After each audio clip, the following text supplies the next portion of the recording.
자, 분석 작업 2, 정렬. 자, 정렬하고 피벗에서 여러분이 주의할 점이 뭐라 그랬어요? 병합된 부분은 범위에서 제외하세요. 그러니까 얘는 정렬 기능을 이용하여 구분이 조합, 회원서, 비원서, 기타 순으로 정렬하고 동일한 구분인 경우, 그럼 뭐예요? 정렬을 한 번 하면서 기준을 추가하라는 얘기예요. 증감량 글꼴색이 아래에 표시되도록 정렬하세요. 그러면 범위를 여러분이 보세요. 구분을 이렇게 들어가면 합계에는 구분이 없잖아요. 그리고 합계는 어떻게 돼 있어요? 병합되어 있잖아요. 그러니까 범위를 업체명서부터 합계가 들어간 줄을 빼고 정렬을 하셔야 돼요. 자, 업체명서부터 얘는 클릭하시고 데이터 정렬하고 들어가면 안 돼요. 얘는 밑에까지 범위를 잡아요. 그래서 내가 구분을 가지고 뭐 오름차순 할게. 그럼 얘가 병합하려는 모든 셀이 크기가 동일해야 돼요. 그러니까 크기가 틀리잖아요. 그러니까 정렬을 못하는 거예요. 그래서 업체명서부터 병합된 부분을 제외하시고 범위 잡고 데이터 탭 정렬에 들어가서 구분을 기준으로, 그리고 얘를 보셔야 돼요. 무조건 사용자 지정 정렬 들어가면 안 돼요. 어제 그 문제가 정렬 나왔는데 여러분들 사용자 지정 정렬에 들어가서 다 쓰신 분들 많은데, 얘가 조합,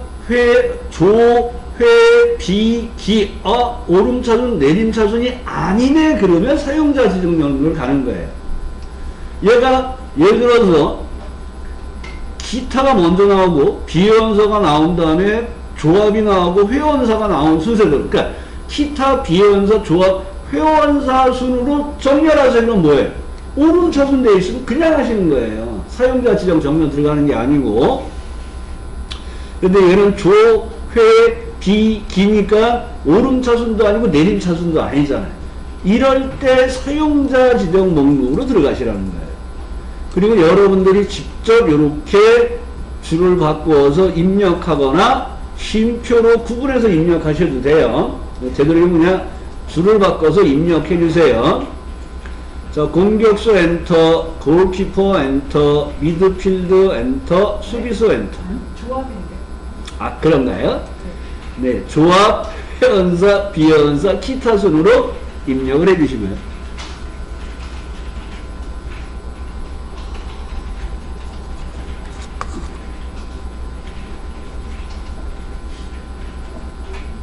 입력하시고 추가를 해주시고 확인을 하시면 여기 조합, 회원사, 비원사, 기타 순으로 첫 번째 정렬이 됐잖아요. 그러면 증감량을 글꼴색으로 아래에 표시하세요.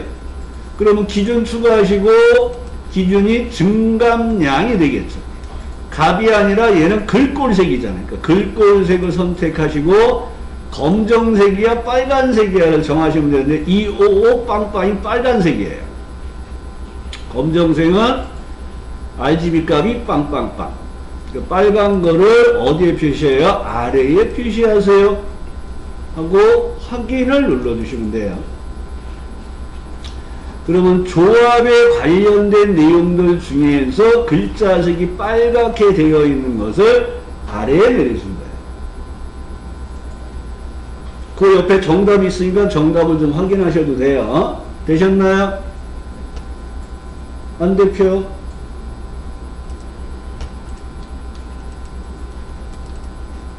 자, 부분합 들어가겠습니다. 부분합 그럼 항상 뭐부터 보라고요? 아, 학과를 기준으로 오름차순 하라는구나. 그러면 표가 깨끗하게 돼 있잖아요. 그럼 학과 클릭하시고 데이터 탭에서 오름차순. 그러면 여기 학과를 경영, 이화, 정보통신 이렇게 오름차순으로 정렬이 됐잖아요. 그럼 그대로 데이터 탭에 가서 부분합에 들어가서 문제를 읽으시라고요. 부분합이 나오면 항상 정렬이 뭐지? 하고 정렬을 하고 나서 부분합 명령을 실행하고 소양 인증 포인트 현황표에서 그림과 같이 학과 별, 이 별자 앞에 있는 게 그룹화 항목을 의미하는 거예요. 학과 돼 있죠? 합가별, 합계의 최소값, 합계가 돼 있죠. 부분합 계산 항목은 합계가 선택이 돼 있어요. 요거에 뭐 하라고요? 최소값. 그리고 처음부터 뭐 하라고요? 새로운 값 대치를 푸시고 확인. 그 다음에 그대로 데이터 탭 부분합을 또 들어가시는 거예요. 요번에 뭐예요? 기본 인성 교육의 평균. 그러니까 여기서 합계를 풀고 기본 인성 교육. 그 다음에 여기에서 평균. 합과는 손댈 필요가 없어요. 두 번째 부분합을 할 때. 그리고 두 번째 부분합을 할 때 새로운 값 대치가 풀려 있어야 돼요. 그리고 확인을 하시면 이제 부분합이 완성이 된 거예요. 그럼 여기에 최소값과 평균 위에 명시된 순서대로 처리하시오. 이제 실제 시험에서는 정답지가 나와요. 걔랑 똑같이 하시면 돼요. 그 다음에 이제 여기서 여러분들이 기본 영역의 평균, 기본 영역의 평균이, 기본 영역은 여기를 의미하는 거예요. 이거 다라는 게 아니에요. 기본 영역이 있는데 이 중에서 평균 값만, 평균 값이 몇 개 있어요? 4개 있죠. 여기도 평균이잖아요. 4개예요. 그래서 가끔 요거를 갖다 안 해서 빵점 맞으시는 분 있어요. 그러면 안 돼요. 평균 값이 4개 있고 4개의 값을 뭐 하라고요? 평균은 소수 한 자리, 소수 한 자리. 그러면 셀서식에 들어가셔서 숫자에 가셔서 소수점 한 자리 할게요. 이렇게 하셔도 되고, 또는 사용자 지정에 가서 0.00에서 0 하나 치우시고 소수점 한 자리 하셔도 돼요. 방법은 여러 가지예요. 제일 무난한 건 뭐예요? 숫자에 가서 소수점 한 자리 할 거야 하시고 확인으로 나오시면 얘가 소수점 한 자리로 다 바뀌잖아요. 그 다음에 이제 여러분이 하셔야 될 게 표 스타일 작업 들어갈 때 범위를 요렇게 잡고 들어가시면 여기만 표 스타일을 들어가려고 해요. 그래서 합과에다 넣으시고 맨 처음에 갖다 넣으시고 홈에 가서 표 서식에서 보통의 2번을 선택하는 거예요. 보통의 2번. 찾았나요? 보통의 2번을 누르고 나서 꼭 보셔야 될 게 이 범위가 전체를 잡았나 보시라고. 주로 보면 맨 밑에 게 빠져요. 그래서 범위를 이렇게 잡고 확인을 누르시면 돼요. 자, 그런데 이제 여기서 여러분이 이제 또 주의할 점이 나와요.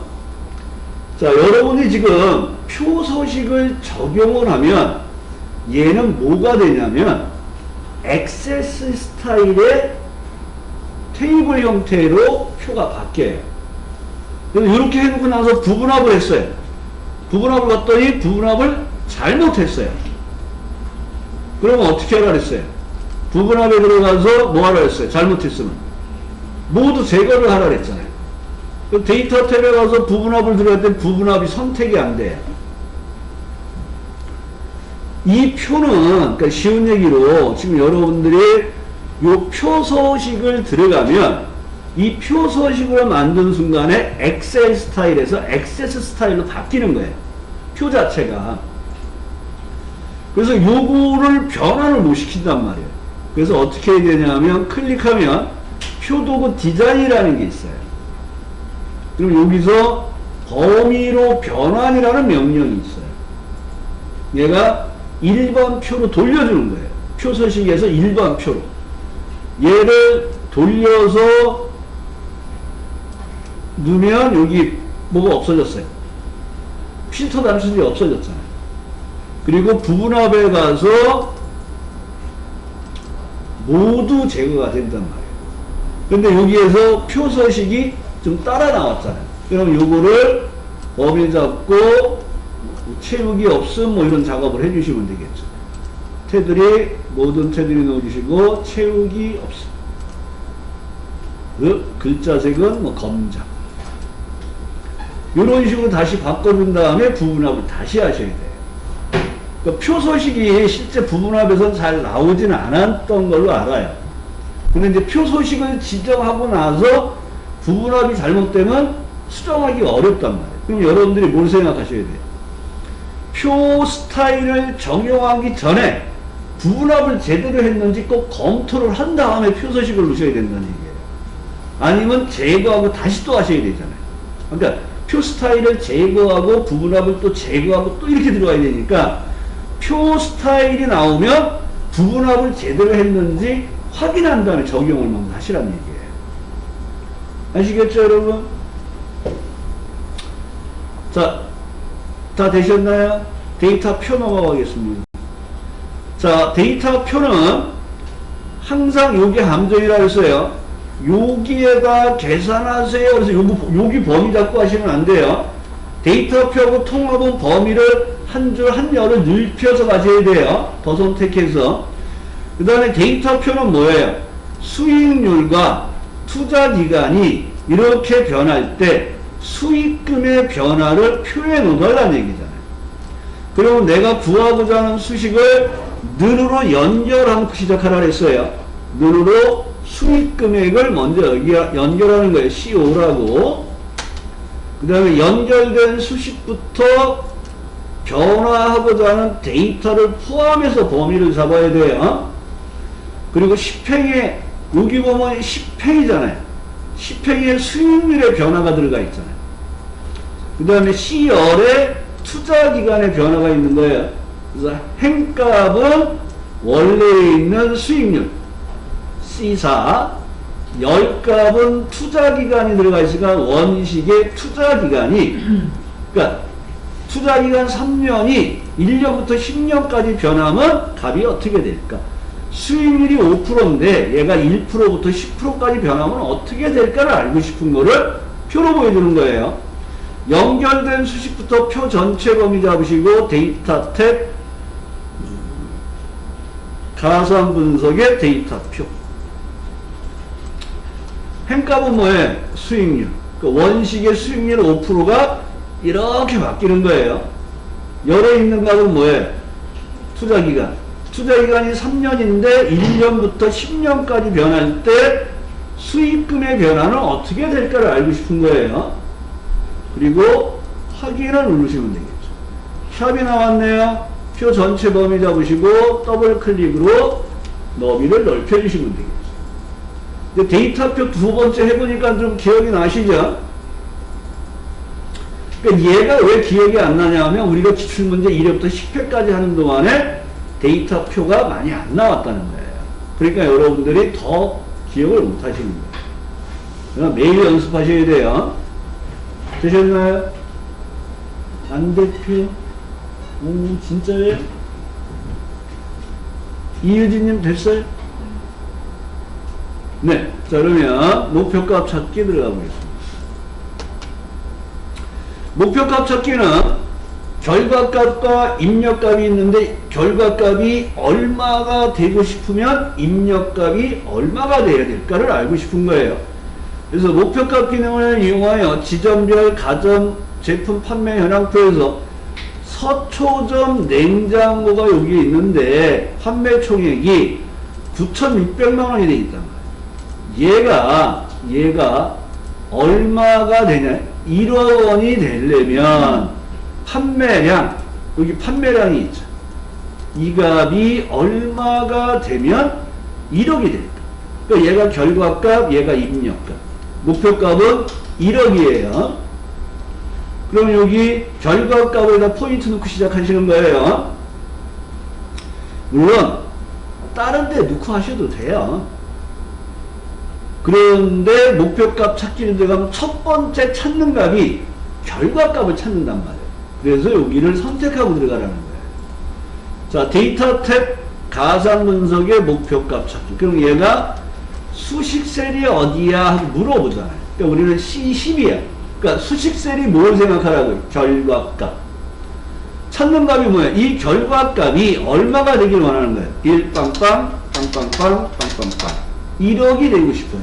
그래서 이 동그라미 넣을 때도 동그라미 개수를 잘못 넣는 경우들이 의외로 많아요. 그래서 리듬 있게 1 빵빵, 빵빵빵, 빵빵빵 이런 식으로 넣어주시고요. 값을 바꿀 셀은 판매량 30개가 몇 개가 되면 1억이 될까를 알고 싶은 거잖아요. 그럼 여기서 대충 봐도 여기에 320만 원이잖아요. 그러면 얘가 지금 9,600만 원이잖아요. 400만 원만 더 올라가면 되겠죠. 그럼 여기서 뭐 31점 몇 대 이런 건 아니잖아요. 대수가 더 올라가겠죠. 확인 누르면 31대. 31대를 팔면. 그럼 정확하게 1억이 되는 건 아니에요. 1억 근사값이 된다는 얘기예요. 확인을 한 번 더 누르면 얘가 31로 바뀌면서 1억으로 바뀌어요를 알 수가 있겠죠. 이게 목표값 찾기예요. 되셨나요? 목표값 찾기도 쉬워요. 쉬운데 매일 연습을 안 하면 잊어버린다는 거예요. 목표값 찾기의 반대가 시나리오예요. 결과값이 이렇게 되기 위해서는 입력값이 어떻게 될까 하는데, 시나리오는 입력값들이 이렇게 바뀌어요. 그럼 결과값이 어떻게 될까요를 알고 싶은 거예요. 그럼 시나리오가 나왔어요. 부분하로 나오면 다른 거 보지 말라 그랬어요. 무슨 정렬을 하지? 시나리오가 나오면 뭐부터 하라 그랬어요? 이름 정의부터 하는 거예요. 피벗이 나왔어요. 뭐부터 해요? 어디다가 배치하지? 하고 배치한 다음에 문제를 읽는 거예요. 그러니까 얘는 이름 정의부터 하면 돼요. 자, 20 클릭하시고 판매 금액 합계 이름 상자에다 쓰세요.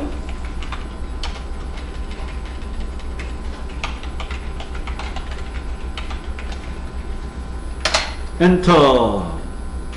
그 다음에 앱, 반대로 했네요. 잘못했어요. 그럼 수식에 가서 이름 관리자에 가서 더블 클릭하시고 위치를 여기야 이렇게 바꾸는 작업을 해주시면 돼요. 그럼 여기가 판매 금액 합계가 됐죠. F10에 가서 이익 금액 합계. 이걸 왜 먼저 하려냐면 여러분들이 가끔 이걸 보고 이름 정의를 할 때가 있어요. A13의 마진율, B13의 할인율, 그 다음에 여기서 이제 이름 정의를 하는데 여기는 판매 금액의 합계잖아요. 그러니까 이름 정의를 판매 금액의 합계를 써버린다고요. 그래서 항상 여기 이름 정의가 되어 있는 대로 하셔야 돼요. A13에 가서 마진율, 그 다음에 B13에 가서 할인율. 그래도 어제 한번 해봤다고 조금 괜찮죠? 자, 이름 정의 4개 다 하시고, 그리고 이제 문제를 읽으면서 입력값이 뭐고 결과값이 뭔지를 보셔야 돼요. 자, KS마트 특별 계획적 원피스 판매 현황표에서 마진율과 할인율이 다음과 같이 여기 시나리오 나온 것처럼 45% 3%, 25% 8%로 변경되는 경우 판매 금액과 이익 금액의 변동 시나리오를 작성하세요. 그러면 여러분들은 얘 두 개가 입력값이구나. 얘네 두 개가 이렇게 바뀔 때 얘네 두 개가 값이 어떻게 될까를 알고 싶은 거예요. 그러니까 여기가 결과값, 여기가 입력값. 시나리오는 입력값 두 개를 선택하고 들어가시는 거예요. 자, 이름 정의 다 되셨죠? 그 문제를 읽으면서 입력값과 결과값이 어딘지를 보셔야 돼요. 그럼 여기가 입력값이죠. 두 군데 범위 잡고 데이터 탭 가상 분석에 시나리오 관리자에 들어가시고 시나리오를 두 개 추가하겠습니다. 첫 번째 시나리오는 이익 증가. 자, 시나리오에서는 이름을 쓰고 항상 뭐 하라 했어요? 탭. 탭하면 여기가 입력 범위에요 하고 물결이 흐린단 말이에요. 근데 여러분들이 모르고 여기를 선택을 해놨어요. 입력 범위가 잘못됐네 하고 여기로 바꿔주시면 돼요. 이렇게. 여기서. 확인을 하시라는 얘기예요. 그리고 목표값이나 시나리오에서 변경 주소는 절대든 상대든 상관없어요. 그러니까 처음에 그냥 내가 잡고 들어오면 얘가 주로 상대로 들어오는데 내가 다시 잡으면 절대로 바뀌어요. 신경 쓰지 마시고 확인하신 다음에 이 값이 얼마로 바뀌는 거예요? 45%와 3%. 45% 탭 33%. 추가하시고 이익 감소. 다시 한번 탭키를 눌러서 입력값 범위가 이상 없는지 확인하시고.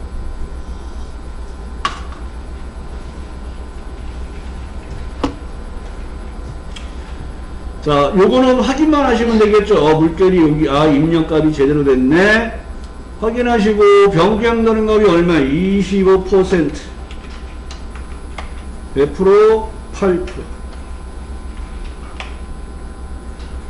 확인하시고, 두 개의 시나리오가 만들어졌고요. 시나리오 결과를 뽑아내는 명령이 뭐라 그랬어요? 요약 누르라 그랬죠. 요약 누르시고, 그러면 얘가 F10이 잡혀 있어요. 마지막. 여기서 주의할 점이 컨트롤 누르고 얘를 잡으면 F10이 먼저 나와요.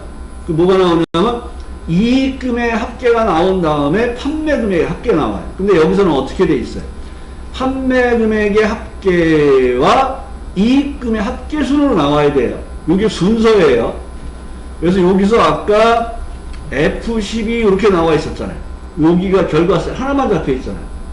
그러면 이 두 개를 이렇게 다시 잡으면 플러스가 붙죠. 그러니까 여기를 드래그 하신 다음에 다시 여기를 범위 잡아서 20:F10으로 바꿔야 돼요.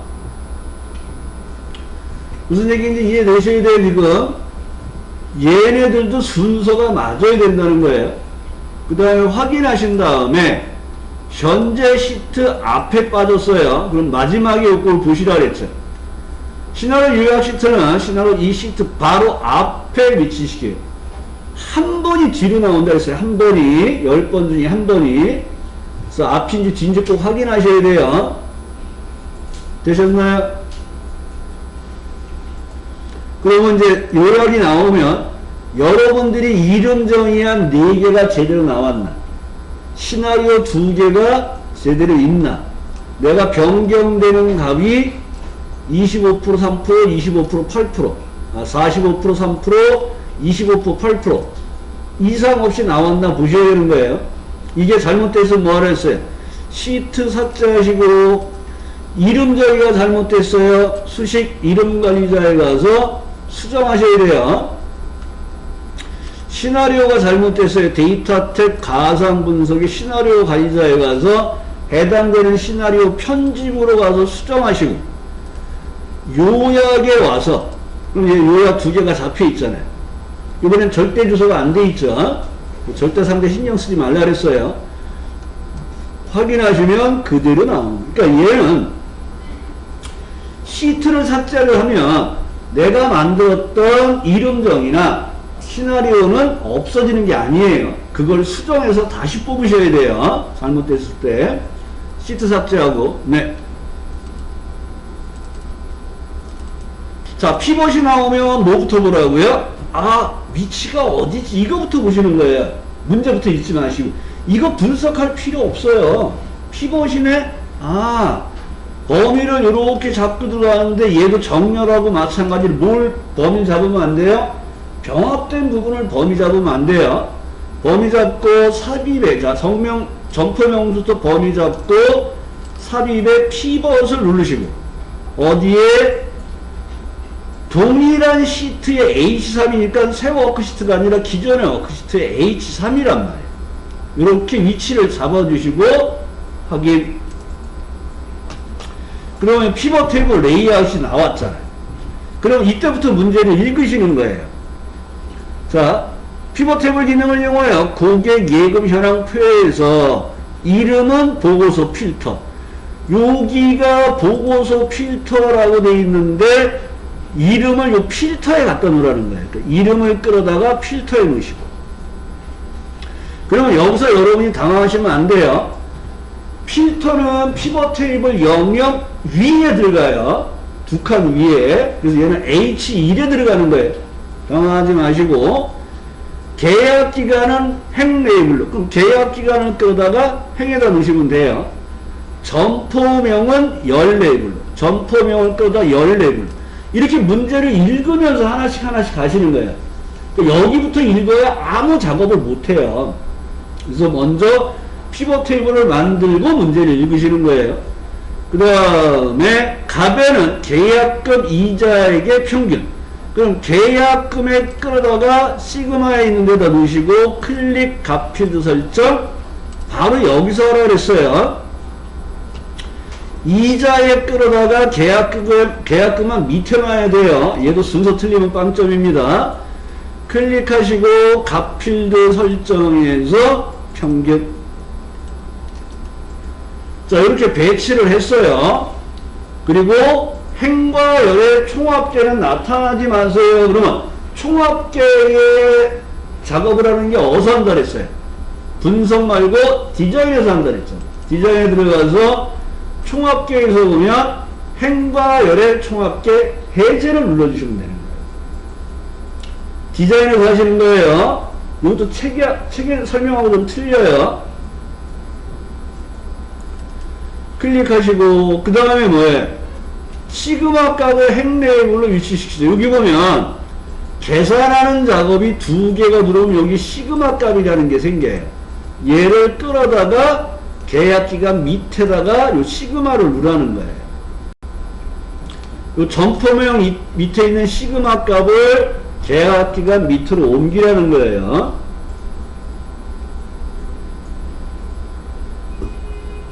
그리고 보고서 레이아웃은 개요잖아요. 그럼 디자인에 또 들어가셔서 보고서 레이아웃은 개요. 그러니까 총합계와 개요가 어디에 있는지를 아셔야 돼요. 그리고 나서 뭐예요? 숫자 영역은 천 단위 구분기호. 그럼 숫자가 들어가 있는 요 영역을, 숫자만 들어가 있는 요 영역, 이걸 값 영역이라 그래요. 셀 서식에 들어가셔서 숫자에서 천 단위 구분기호를 넣어주시면 되겠죠. 샵이 나오면 열 너비를 좀 넓혀주시고, 그 다음에 피벗 테이블 스타일 10번이네, 보통. 그럼 또 디자인에 들어가 보면 피벗 테이블 스타일이 있잖아요. 그래서 여기서 보통의 10번. 넣어주시면 요 모양으로 이렇게 바뀌죠.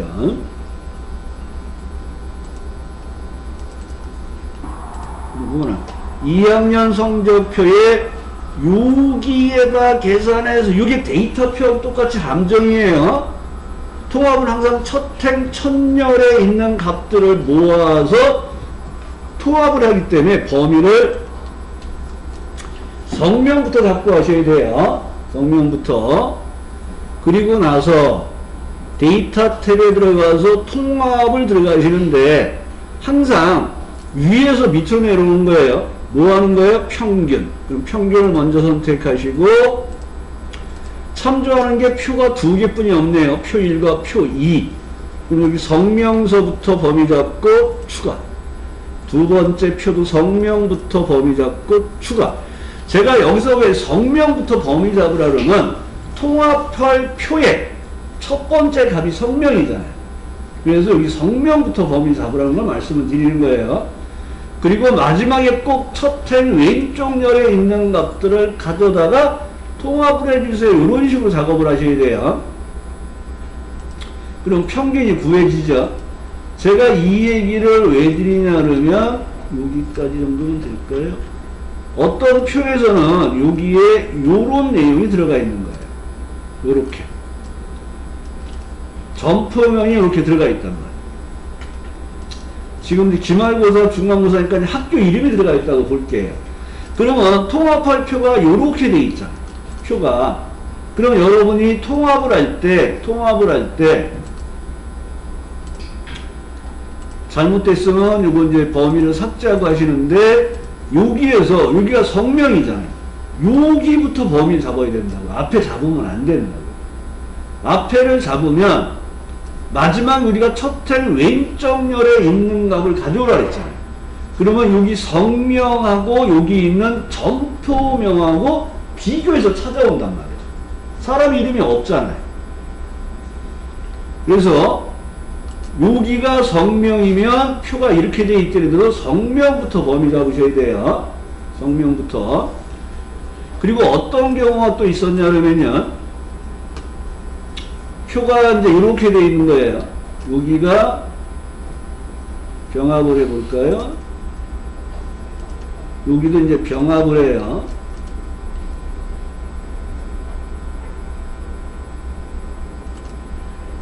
그리고 여기에다가 이제 요 내용이 들어가는 거예요.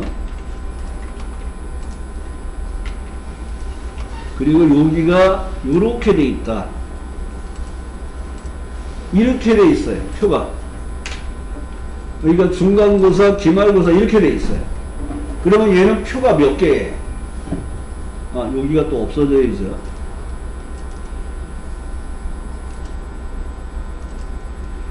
요런 식으로 지금 표가 돼 있단 말이에요. 그러면 얘는 성명, 국어, 영어, 수학, 성명이 이렇게 돼 있잖아요.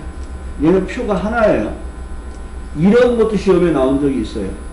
그러니까 여러분들은 요렇게 범위 잡고 표 1, 표 2를 이렇게 봤더니 여기는 뭐가 없어요. 국어, 영어, 수학이 없잖아요. 그러면 통합이 안 돼요. 그러니까 얘는 표 하나예요. 이렇게 하고 통합하는 거예요. 이런 것도 시험에 나왔던 거예요. 그리고 아까처럼 여기에 항목이 더 있는 것도 있고, 표가 이런 식으로 만들어진 것도 있다는 거예요. 이렇게 놓고 데이터에서 통합을 눌러서 삭제를 하고 얘를 이렇게 잡아서 평균을 해서 작업을 하면 똑같은 결과가 나와요. 그러니까 얘는 이렇게 구분을 해놨기 때문에 표가 두 개가 아니라 하나라는 거예요.